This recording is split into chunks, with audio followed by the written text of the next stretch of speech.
Hi, my dear students. How are you? Welcome to the session. I hope you guys are doing well.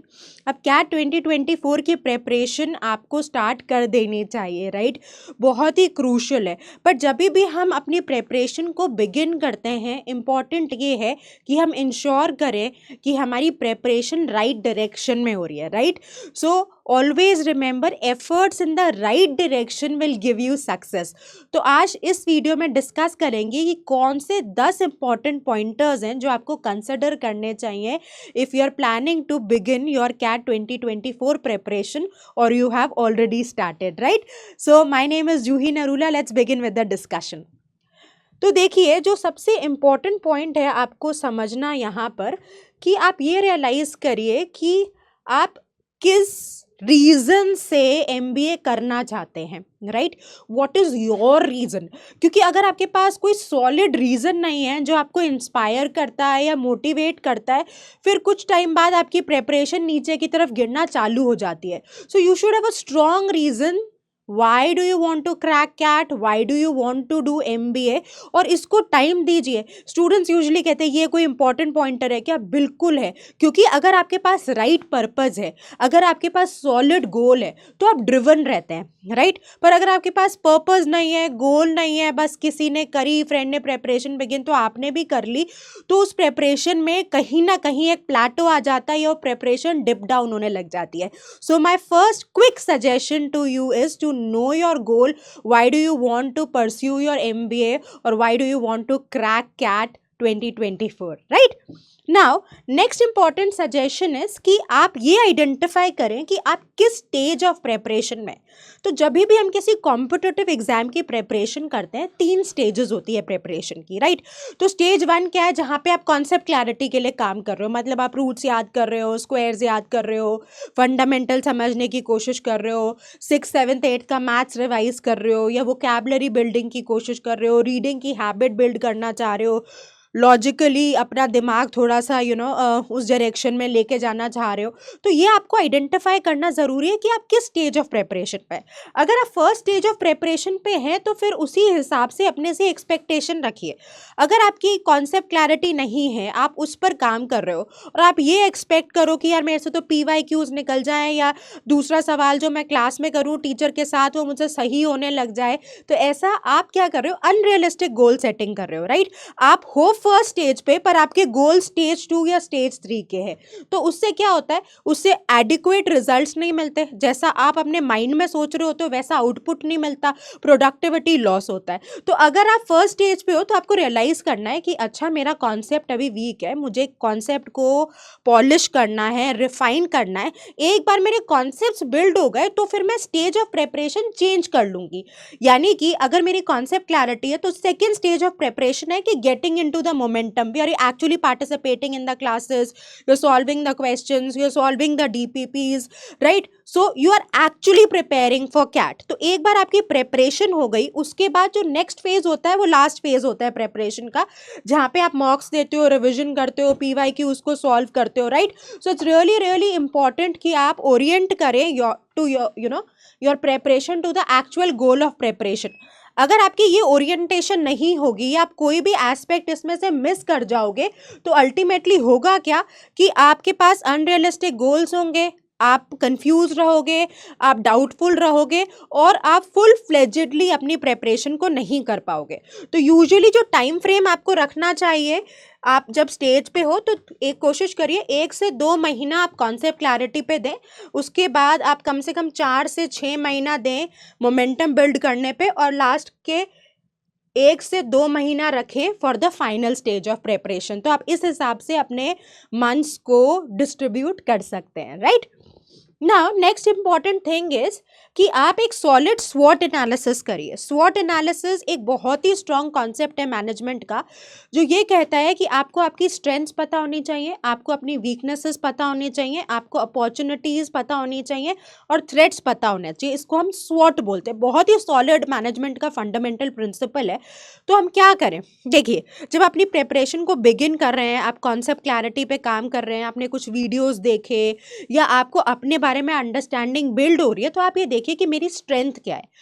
अगर आपकी strength suppose VARC है, या reading comprehension है, right, या फिर quantitative में algebra है या अर्थमेटिक है, या फिर आप पजल्स लॉजिकल रीजनिंग की अच्छे तरीके से कर पाते हो, जो भी आपकी स्ट्रेंथ है, आपको अपनी पूरी प्रेपरेशन जर्नी में ये इंश्योर करना है कि मेरी स्ट्रेंथ तो स्ट्रेंथ ही रहे, राइट। अगर आपको पता चल गया कि मैं रीडिंग कॉम्प्रीहेंशन में अच्छा हूँ, तो कुछ स्टूडेंट्स क्या करते हैं, उसको छोड़ देते हैं कि यार इसमें तो मैं बढ़िया हूँ, इसमें तो मुझे काम करने की ज़रूरत नहीं। आपको इंश्योर करना है कि वहाँ पर आपका जो आउटपुट है, जो वहाँ पे जो आपकी स्ट्रेंथ है, वहाँ पे जो आपका कॉन्फिडेंस है, वो इंटैक्ट रहे, राइट। दूसरी इंपॉर्टेंट पॉइंट कि आप अपनी वीकनेस आइडेंटिफाई करिए कि भाई कहाँ मेरे को बहुत दिक्कत आ रही है, कहाँ मैं स्ट्रगल कर सकती हूँ। जैसे मुझे वोकैबुलरी में स्ट्रगल है, राइट, तो ये मेरी वीकनेस है, इसकी वजह से मेरे क्वेश्चंस अटक रहे हैं या मेरी पैराग्राफ की कॉम्प्रीहेंशन कहीं ना कहीं हैम्पर हो रही है, तो उस पर आपको काम करना है। आपको पता तो हो कौन से एरिया में आपको काम करना है। फिर एक है अपॉर्चुनिटी, जो मेरा स्ट्रांग भी नहीं है पर मुझे उससे डर भी नहीं लगता। तो सपोज वो ज्योमेट्री हो सकता है, तो आपको लगता है कि हाँ मेरे को ऐसा नहीं है कि मेरे 10 में से 10 सवाल सही हो रहे हैं उसमें, पर ऐसा भी नहीं है कि मेरे को डर लगता हो। तो ये आपकी अपॉर्चुनिटी है, यानी कि इस एरिया पे काम कर आप इस अपनी अपॉर्चुनिटी को स्ट्रेंथ की तरफ लेकर जा सकते हैं। और थ्रेट ऐसा है कि भाई मुझे तो, जैसे मेरे को स्कूल में याद है लॉगरिथम करके एक सब्जेक्ट होता था, टॉपिक होता था मैथ्स का, तो मुझे लॉग आप दिखाओ ही मत, मुझे देख के ही डर लगने लग जाता था। तो यहाँ पर आपको एक्सपर्टीज लेनी चाहिए, एक्सपर्ट गाइडेंस लेनी चाहिए, राइट। इसको खुद से सॉर्ट करने की कोशिश ना करें, यहाँ पर आपको मेंटोर की, टीचर की हेल्प की ज़रूरत पड़ेगी, राइट। सो इस हिसाब से अपनी प्रेपरेशन को प्लान करिए कि आप सारे एस्पेक्ट्स को स्वॉट एनालिसिस में कंसिडर करें और उसके हिसाब से आप अपने एरियाज को इम्प्रूव करें और अपना प्लान अहेड डिसाइड करें। स्टेप नंबर 4 इज कि जब भी आप एग्जाम की प्रेपरेशन करते हो, आपके सारे एस्पेक्ट्स को आपको कवर करना है, राइट। ये एक बहुत बड़ी लर्निंग है कैट 2023 से। कुछ स्टूडेंट्स क्या करते हैं कि अच्छा मेरा मैथ्स बहुत बढ़िया है तो मैं सिर्फ मैथ्स कर रही हूँ, मुझे मैथ्स में मज़ा आ रहा है, मुझे मैथ्स में एक्यूरेसी स्ट्राइक हो रही है, मेरा कॉन्फिडेंस बिल्ड हो रहा है, मेरा मोमेंटम बन रहा है, मेरे से डीपीपी सॉल्व हो रही है, मैथ्स बहुत बढ़िया, तो मैं सिर्फ मैथ्स करूँगी, राइट। या फिर इंग्लिश मेरा बहुत ही वीक है तो मैं सिर्फ इंग्लिश पे ही काम करती हूँ, मेरा मैथ्स ठीक है तो मैंने उसको छोड़ दिया। तो either of the extremes is not good. जब भी आप प्रेपरेशन करते हो, आप इंश्योर करते हो कि आप सारे एस्पेक्ट्स को कवर करो। जैसे हमें एक रिसेंटली एक स्टूडेंट मिला, नाम तो मैं नहीं लूँगी, बहुत अच्छी परसेंटाइल आई उनकी कैट में, पर हुआ क्या कि उनकी सेक्शनल कट ऑफ क्वांट में क्लियर नहीं हुई। तो though in general he had 98 percentile and he had a good background, but he still could not get calls from many of the prestigious colleges because quant में sectional cut off ही नहीं निकला, right। तो ये आपको realize करना है कि आप पूरा का पूरा एक सेक्शन इग्नोर नहीं कर सकते, या सिर्फ एक ही सेक्शन पे काम कर रहे हैं, या आप सोच रहे हैं कि अच्छा अभी तो मैं सिर्फ क्वांट पे काम कर लेती हूँ, मेरा क्वांट सॉर्ट हो जाएगा, मैं सिर्फ वीएआरसी पे काम करूंगी, मेरा वीएआरसी सॉर्ट हो जाएगा, फिर मैं डीआईएलआर पे काम करूंगी। ऐसा नहीं, तीनों सब्जेक्ट्स को आपको इक्वली इंपॉर्टेंस देनी है, इफेक्टिवली काम करना है। मैं बार बार कहती हूँ इफेक्टिवनेस देखिए, आउटपुट देखिए। तो अगर आप किसी एक एस्पेक्ट को पकड़ लेंगे, बाकी दो को छोड़ लेंगे, दो को पकड़ लेंगे, एक को छोड़ लेंगे, राइट, तो कहीं ना कहीं आपका जो ओवरऑल परफॉर्मेंस है कैट में वो इम्पैक्ट होगा ही, राइट। तो आप इंश्योर करिए कि आप इक्वली या इंटेलिजेंटली, इक्वली भी नहीं कहूँगी मैं, इफेक्टिवली, राइट। अगर आपको लगता है कि मैथ्स में ज़्यादा ज़रूरत है तो मैथ्स ज़्यादा करिए, बट वीएआरसी पूरा इग्नोर मत करिए, राइट। ये एक मेजर गलती है जो स्टूडेंट्स कर देते हैं। प्लीज़ इंश्योर करो कि आप ये गलती अपनी प्रेपरेशन की जर्नी में ना करो, right. Now what is the next important suggestion, that important ये है कि आपका जो प्रेपरेशन का तरीका है या जो टाइप ऑफ क्वेश्चंस आप पिक कर रहे हो, राइट, वो अलाइंड हो तो actual flavour of the exam. अगर आप एग्जाम के कंसिडरेशन में इजी काम कर रहे हो, इजी सवाल पिक कर रहे हो, बहुत ही इजी, या बहुत डिफिकल्ट पिक कर रहे हो, या स्कोप ही डिफाइन नहीं कर रहे हो एग्जाम का, तो वहाँ भी हिंड्रेंस क्रिएट होता है। तो दैट इज़ द रीज़न हम बार बार कहते हैं कि जो भी कॉम्पिटिटिव एग्जाम आप दे रहे हैं, you should know your exam, you should know your enemy, you should know what are the ways that the exam can trick you, and align your preparation in accordance with the exam, in accordance with what the exam is expecting, right. अब आपने कुछ ऐसे questions को pick कर लिया जो actually actually cat में आते ही नहीं हैं, तो फिर वहाँ पर आपने मेहनत भी करी और इफेक्टिव रिजल्ट भी नहीं मिलेगा, क्वेश्चंस निकलेंगे नहीं। तो उसी टाइप के क्वेश्चंस जो पूछे जा सकते हैं, जिनके आने की पॉसिबिलिटी है, उस दिशा में अपनी प्रेपरेशन को लेकर जाइए, right. Now next important suggestion is कि जब भी आप अपनी प्लानिंग कर रहे हैं, it's very important to plan and stick to the plan, right. तो जापानीज प्रिंसिपल्स कहते हैं कि जितनी आपकी सॉलिड प्लानिंग होगी उतना आपकी सक्सेस रेट हाई हो जाएगी, राइट। तो प्लानिंग में आपको क्या इनकॉर्पोरेट करना है, right, know the fundamentals, right, the important ones which will help you crack the exam, which will give you momentum for your preparation ahead, right। की strategies सीखिए, ये आपको बहुत इंपॉर्टेंट है रियलाइज करना कि भाई स्टूडेंट्स कहते हैं कि मैम हमने पढ़ना चालू कर दिया, क्लास अटेंड कर ली, रीडिंग कॉम्प्रिहेंशन की दो, अब हमसे डीपीपी के सारे क्वेश्चंस नहीं निकलते। तो ये तो बहुत जल्दी आप खुद से एक्सपेक्ट कर रहे हो ना। तो सबसे पहले आपको फंडामेंटल्स आने जरूरी हैं, ये आपका स्टेप 1 है। एक बार आपको फंडामेंटल्स आ गए तो स्टेप 2 ये है कि आप स्ट्रैटेजीज सीखिए, राइट, जिससे आप एग्जाम को इजीली सॉल्व कर सकते हैं, राइट। स्ट्रैटेजी सीखने के बाद एक फेज रहेगा इम्प्लीमेंटेशन का, राइट। इम्प्लीमेंटेशन एक बार आपसे होने लग गया तो नेक्स्ट स्टेप है कि अब उस इम्प्लीमेंटेशन से मुझे एक्यूरेसी मिले। एक्यूरेसी मिल गई, उसके बाद आपको टाइम को कंट्रोल करना है। अब आप देखो कि this should be the right road map. अब ये रोड मैप कितना ऊपर नीचे हो जाता है, कई बार स्टूडेंट्स फंडामेंटल्स पे स्ट्रांग नहीं होते, स्ट्रैटेजी सीखना चालू कर देते हैं, तो स्ट्रैटेजी सीखने में मुश्किल आती है क्योंकि फंडामेंटल्स तो क्लियर नहीं है। या फिर कई बार स्टूडेंट कहते हैं कि मेरे से तो फटाफट सवाल निकल जाए, तो उसमें एक्यूरेसी नहीं स्ट्राइक करती। अब आपने फटाफट करने के चक्कर में 4 में से केवल 1 सवाल सही किया, 3 अगर आप टाइम देते तो कर पाते। तो प्लीज समझिए कि ये सब इंटर रिलेटेड है और फ्लो एग्जैक्टली सेम रहना चाहिए। इस फ्लो को कहीं भी आप ऊपर नीचे कहीं करेंगे तो या तो आपका कॉन्फिडेंस बिगड़ेगा, आउटपुट नहीं आएगा, राइट, या मेहनत बहुत ज़्यादा करनी पड़ेगी, या 3-4 मॉक देने के बाद रियलाइजेशन होगी, लेट रियलाइजेशन होगी। तो आइदर ऑफ द वेज हमारे लिए कोई हेल्पफुल सिचुएशन इमर्ज करके नहीं आ रही, right. So please understand that you should know the fundamentals, you should know the key strategies, right. Application और इम्प्लीमेंटेशन बहुत क्रूशल है। और एरर ट्रैकिंग, ठीक है मेरे से सवाल नहीं बन रहे, पर मुझे ये देखना क्यों नहीं बन रहे, कहाँ गड़बड़ हुई। जैसे रीडिंग कॉम्प्रिहेंशन में क्या मैं क्वेश्चन नहीं समझ पाई, क्या मुझसे एलिमिनेशन नहीं हुआ, राइट, या फिर मेरी पैराग्राफ की अंडरस्टैंडिंग ही कमज़ोर रह गई थी, या मैंने एक्सट्रीम ऑप्शन को पिक कर लिया। ये बहुत जेनरिक स्टेटमेंट है कि मुझसे आरसीज नहीं हो रहे। तो जितना आप माइक्रो डिटेलिंग पे जाएंगे, माइक्रो मैनेजमेंट पे जाएंगे, उतना आपको हेल्प मिलेगी to improve, right. So you need to understand कि अच्छा इस क्वेश्चन को मैंने क्यों मिस करा, क्योंकि मैंने क्वेश्चन पढ़ा नहीं था।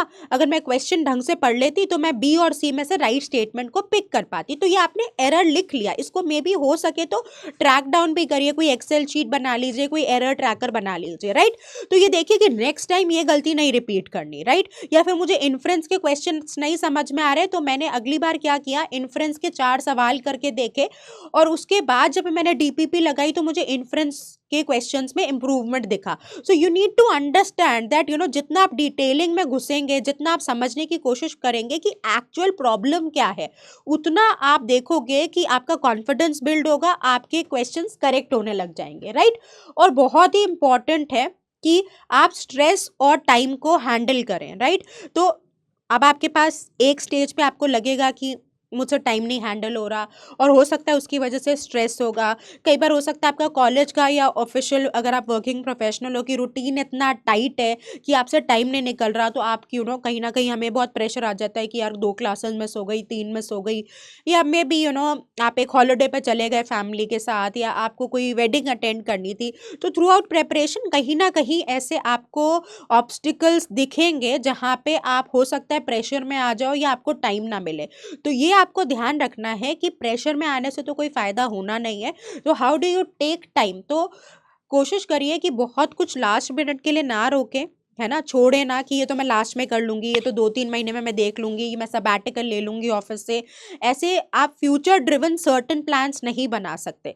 तो कोशिश करिए कि थ्रू आउट जर्नी आप ये अलाइनमेंट रखें कि अगर ऐसे कहीं अप्स एंड डाउन्स आते हैं जर्नी में, तो मैं कैसे उन अप्स एंड डाउन्स को टैकल करूंगी, right. Maybe extending my day is a little longer, getting up early, or maybe taking 1 or 2 sick leaves in the office, or working harder on the weekends. So आप कोशिश करिए कि अगर कहीं plan कोई हफ्ता ऊपर नीचे होता भी है तो नेक्स्ट 2 वीक्स में आप वापस अपना रिदम मैच कर लें, ठीक है। और उसके बाद बहुत ही इंपॉर्टेंट है कि आप कंडीशनड हो टू द एक्चुअल एग्जाम। तो ये थोड़ा सा मैंने जल्दी सजेशन दे दिया है, तो आप कह रहे होगे कि मैम आप अभी से क्यों एग्जाम की बात कर रहे हो, पर थोड़ा थोड़ा कुछ खुद को पुश करना शुरू करिए। जैसे हमने स्टार्ट एक रीडिंग कॉम्प्रिहेंशन से किया, थोड़े टाइम बाद 15-20 दिन बाद आपने 2 रीडिंग कॉम्प्रिहेंशन करने शुरू कर दिए, राइट। फिर उसके 10-12 दिन बाद आपने 3 रीडिंग कॉम्प्रिहेंशन करने शुरू कर दिए। तो यही कंडीशनिंग है। कंडीशनिंग का मतलब नहीं है कि आप एक्चुअली आज से मॉक लगाने बैठ जाओ। कंडीशनिंग का मतलब यह है कि धीरे धीरे अपना स्टैमिना, अपना परसिवियरेंस बिल्ड करो, ताकि एक्चुअल एग्जाम में आपको इतना लंबा टाइम एक साथ बैठना पड़े तो आपको दिक्कत ना आए। और अगर आपने अभी से ही थोड़ा थोड़ा प्रेशर बिल्ड करना स्टार्ट किया, मतलब किसी दिन आपने शुरू में सिर्फ एक सेट किया एलआर का, फिर आपने 2 सेट एक साथ निकालने शुरू कर दिए, या मैथ्स के पहले आप 4 सवाल कर रहे थे फिर आपने 10 करने शुरू कर दिए, यही एक्चुअली कंडीशन होना होता है कि धीरे धीरे आपकी सिटिंग बढ़ने लग जाए धीरे धीरे। क्योंकि शुरू में क्या होगा कि अगर आपने एक ही आरसी किया, आपको लगेगा यार मैं तो बहुत थक गई, अब मुझसे और नहीं हो रहा, राइट। तो कोई बात नहीं, खुद को पुश मत करिए। जब तक आप एक में कंफर्टेबल नहीं होते तब तक एक करिए, पर अगर आपको लग रहा है कि हाँ एक में मैं आप कंफर्टेबल हो गई हूँ तो दूसरा स्टार्ट कर दीजिए, वहां पे डिली डालिंग मत करिए, राइट। तो अगर आप कॉन्स्टेंटली रेगुलरली ना कंसिस्टेंसी के साथ कंडीशनिंग डेवलप करेंगे तो इन द लॉन्गर रन आपको बहुत हेल्प मिलेगी, राइट। ये भी थोड़ा पहले सजेशन है बट बहुत इंपॉर्टेंट सजेशन है। स्टूडेंट्स मॉक्स नहीं देते, तो आपको घबराना नहीं है। पहले मॉक में जब भी आपके मॉक स्टार्ट करेंगे, right, may be 3-4-5 months ahead, पर आपको ये रियलाइज करना है कि ये कभी भी मैं कोई भी मॉक एस्केप ना करूं, राइट। ये बहुत बड़ा बैरियर है, अभी आपको रियलाइज नहीं हो रहा होगा, बट जो बच्चे जितने ज़्यादा मॉक्स देते हैं उतना वो एग्जाम से कंडीशन हो जाते हैं, उतना उनका फियर और एंग्जाइटी कंट्रोल रहता है। तो इन द लॉन्गर रन हमेशा ध्यान रखिएगा कि जब भी आपके मॉक स्टार्ट हो, आप इंश्योर करें कि आप मॉक्स करें। और रेगुलर एनालिसिस ये बड़ा इंपॉर्टेंट है, राइट। जितना आपका एनालिसिस स्ट्रांग होगा, ये तो आपको हर बार ही करना है, मॉक्स के बाद तो करना ही करना है। इन जनरल भी आपने एक डीपीपी लगाई, राइट, 10 सवाल करे, 10 में से 5 सही थे, 5 गलत थे, 5 गलत क्यों हुए वो आपको समझना ज़रूरी है। कई सवाल ऐसे भी होते हैं कि मैंने ABCD, मेरे पास 4 चॉइसेस है, मेरे को पता है A और D नहीं हो सकता, B और C में मैं कंफ्यूज थी, B मैंने मार्क किया, B सही हो गया। पर आपको कुछ क्वेश्चन पे वापस जाके देखना है कि सी क्यों गलत था, क्योंकि वो रीजनिंग आपकी अभी भी बिल्ड नहीं हुई है, वो तुक्के में सही हो गया या कंफ्यूजन में सही हो गया। तो एक बार रीविजिट करके सी को लेकर श्योर हो जाइए कि भाई इसका एलिमिनेशन मैंने क्यों किया था, इसको मैंने क्यों कंसिडर नहीं किया, right. So what was the reason. So it is very important to analyse, right, analyse effectively कि मैंने 1 महीना प्रेपरेशन कर ली, हाउ फार हैव आई कम, मेरा कितना फियर ओवरकम हुआ है, मेरी कितनी स्पीड बनी है, मुझे कितना कंफर्ट मिल रहा है रीडिंग में। हो सकता है कि मैंने 1 महीना बहुत फाइनेंस और पॉलिटिकल आर्टिकल्स करे, तो अब मुझे कोई रीडिंग कॉम्प्रिहेंशन मिलता है जो इकोनॉमिक्स ड्रिवन है या पॉलिटिकल है, तो वहाँ पे मैं कंफर्टेबल हो जाती हूँ। किस एक्सटेंट पे कंफर्टेबल होती हूँ, राइट। अगर मैंने एलजेब्रा स्टार्ट की तो अब मैं किस एक्सटेंट के, किस डिफिकल्टी लेवल के क्वेश्चन कर पाती हूँ, राइट। तो वो फॉर्मेलिटी आपको होनी ज़रूरी है, आपको रेगुलरली ट्रैक करना है, right.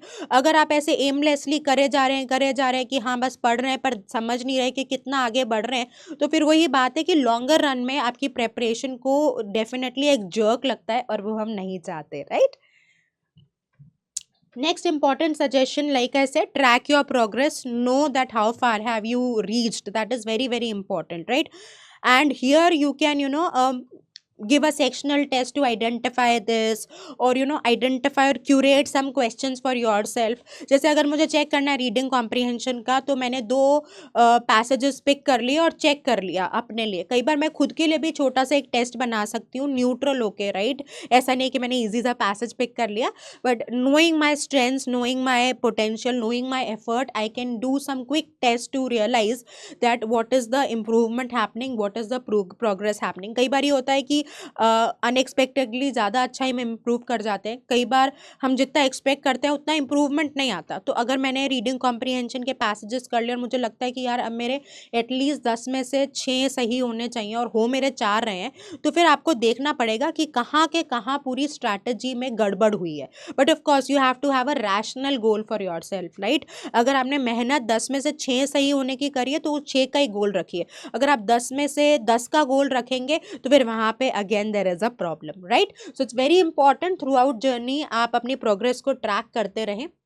Very important thing, motivated रहना है, राइट? क्योंकि आपको एग्जाम देना है नवंबर में, अभी हमारे पास जनवरी ऑलमोस्ट, जब आप ये वीडियो देख रहे हो जनवरी खत्म हो रहा है या फरवरी शुरू हो रहा है, तो बहुत लंबा टाइम है, राइट? तो इस पूरे टाइम में आपको अपना जज्बा जोश कायम रखना है।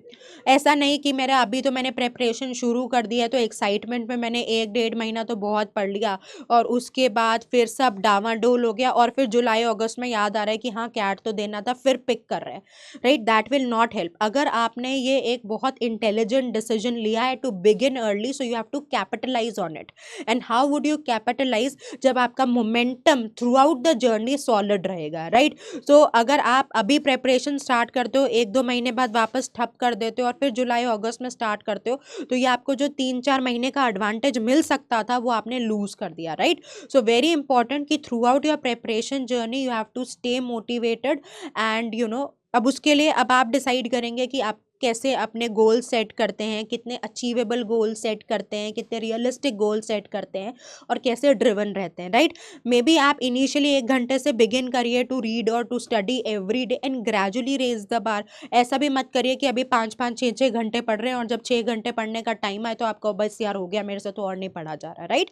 So very logically decide your goals, keep them doable, keep them achievable, right? And always remember कि एक मंत्रा कॉम्पिटिटिव एग्जाम्स में बहुत बढ़िया परफॉर्म करने का या लाइफ में ही, consistency, consistency is the key, right? Very very important. अगर आप कंसिस्टेंट नहीं रहोगे तो आप डेफिनेटली अच्छा नहीं कर पाओगे। और आप किसी भी लेवल से स्टार्ट कर रहे हो पर आप कंसिस्टेंसी से काम कर रहे हो, आप देखोगे कि आप इतना अच्छा परफॉर्म करके आओगे इन द एक्चुअल एग्जाम, ठीक है जी? So these are some mantras that will be really really helpful in your CAT preparation journey. So बस लग जाइए जी जान से, give your 100%, stay positive, stay optimistic, and do consider these golden rules to crack CAT 2024. All the best.